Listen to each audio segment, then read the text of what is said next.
নমস্কার। আমরা প্রত্যেকেই নটা গ্রহ সম্পর্কে জানি যে নটা গ্রহ কি কি আছে। তার মধ্যে আমরা সবথেকে বেশি ভীত বা সন্ত্রস্ত থাকি মানসিক দিক থেকে, সেটা হচ্ছে গ্রহরাজ শনি। শনি গ্রহকে অনেকে দেখবেন শনি নামটা পর্যন্ত উচ্চারণ করে না, বড় ঠাকুর, গ্রহরাজ, পারের ঠাকুর এইরকম ভাবে সম্বোধন করেন। কেন? শনি নামটা উচ্চারণ করতেও কোথায় যেন একটু ভয়। কিন্তু এই যে গ্রহরাজ, এই যে শনি গ্রহ, এটা যোগী গ্রহ। তাহলে শনি গ্রহের কৃপা এবং শনি গ্রহের কুপ্রভাব এর হাত থেকে বাঁচতে গেলে আমাদের বেশ কিছু রাস্তা রয়েছে। কিন্তু শনিটা কোথায় রয়েছে? আপনার জন্মছকে শনি কোথায়?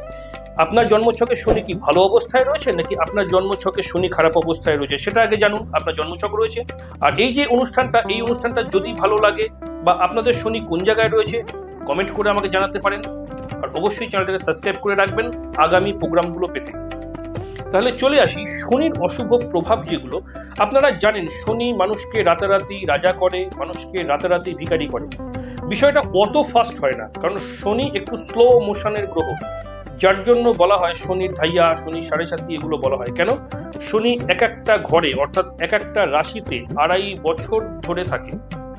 প্রতি 2.5 বছর অন্তর অন্তর শনি ঘর পরিবর্তন করে বা শনি সঞ্চার।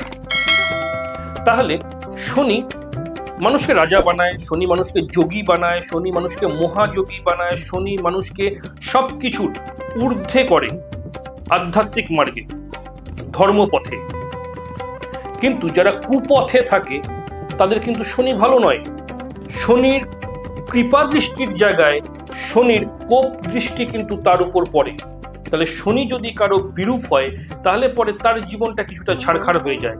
তার বাড়িঘর দৌড় থেকেও নেই, সে বাড়িতে থাকতে পারে না, তার জীবনে বাসস্থান বলতে কিছু নেই। আজ এর বাড়ি, কার বাড়ি, পরশুর বাড়ি। শনি যদি নিচস্থ থাকে, খারাপ জায়গায় থাকে, তাহলে কিন্তু সেই ব্যক্তির পরগৃহে বাস, অর্থাৎ অন্যের বাড়িতে সে ভাড়াই থাক আর কৃপা করেই থাকতে দিক, অন্যের বাড়িতে থাকতে হয় নিজের বাড়ি থাকা সত্ত্বেও। দেখবেন বহু ফ্যামিলিতে আছে বাড়িতে ঝামেলা অশান্তি করে অন্যের বাড়িতে ভাড়া থাকছে। অবশ্যই তার শনি ভালো জায়গায় নেই। শনি মানুষকে নানা সময়ে নানাভাবে রোগে জর্জরিত করে। শনির বিশেষ রোগ হচ্ছে শিরা উপশিরার রোগ, লোয়ার পোর্শন কোমর থেকে পা পর্যন্ত রোগ, বাত শনির রোগ, পঙ্গু হয়ে যাওয়া শনির রোগ, উৎকট বাত শনির রোগ, জয়েন্টে জয়েন্টে ব্যথা শনির রোগ, নার্ভাস সিস্টেমে প্রবলেম শনির রোগ, সঙ্গে বুধ চন্দ্র থাকে, মেনলি শনির রোগ, দাঁতের সমস্যা শনির রোগ, চুলের সমস্যা শনির রোগ, হাত পায়ের নখের সমস্যা শনির রোগ। শনি কিন্তু যার খারাপ বা যে ব্যক্তির উপর সুপ্রভাব ফেলে না তার জীবনটা কিন্তু বেশ কিছুটা দুর্বিষহ হয়ে ওঠে। সে বারবার ঝামেলা ঝঞ্ঝাট অশান্তিতে জড়াবে, তার জেল হাজত বাস পর্যন্ত হতে পারে, আইনি সমস্যায় জড়াতে পারে। এই ধরনের সমস্যা কিন্তু তার জীবনে লেগেই থাকে। এটা কিন্তু শনির একটা বড় খারাপ দিক বা কুপ্রভাব। অর্থাৎ আপনার হরোস্কোপে যদি শনি খারাপ জায়গায় থাকে তাহলে এই ধরনের সমস্যার সম্মুখীন আপনি হতে পারেন। আপনার সন্তান অবাধ্য, সন্তান আপনার কথা শোনে না, আপনি জীবনে বহু টাকা রোজগার করেছেন এবং করছেন, ব্যাংকের বই দেখুন, ব্যালেন্স সেরকম নেই। অর্থাৎ আপনার জীবনে সঞ্চয় হয়নি, সঞ্চয় করার জীবন থেকে আপনি হার মেনে নিয়েছেন, সঞ্চয় আপনি করতে পারেননি। নিচস্থ শনি বা খারাপ শনি। আপনি একটা জমি কিনেছিলেন বাড়ি করবেন বলে, জমিটা বেচতে বাধ্য হয়েছেন, নতুন বাড়ি করেছেন সারা জীবন থাকবেন বা সারা জীবন বাস করবেন বলে। শনির খারাপ প্রভাব আপনার বাস্তু ভিটা আপনাকে বেচতে বা বিক্রি করতে বাধ্য করেছে। এই রকম যদি কারো সমস্যা থেকে থাকে, অর্থাৎ শনির কুপ্রভাব, এই শনির কুপ্রভাবের হাত থেকে বাঁচতে গেলে একটা সহজ রাস্তা আপনারা অবলম্বন করতে পারেন। ভালো হবে, খারাপ কিছু হবে না। কি কাজ করবেন?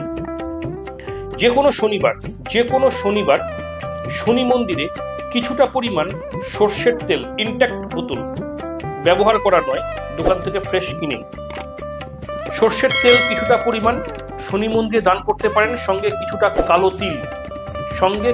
কালো তিল এবং স্টিলের কোনো একটা বাসনপত্র যেটা পুজোর কাজে লাগবে, সেই শনি মন্দিরে যখন দান করবেন সেই মন্দিরেরই কোনো কাজে ব্যবহার হবে।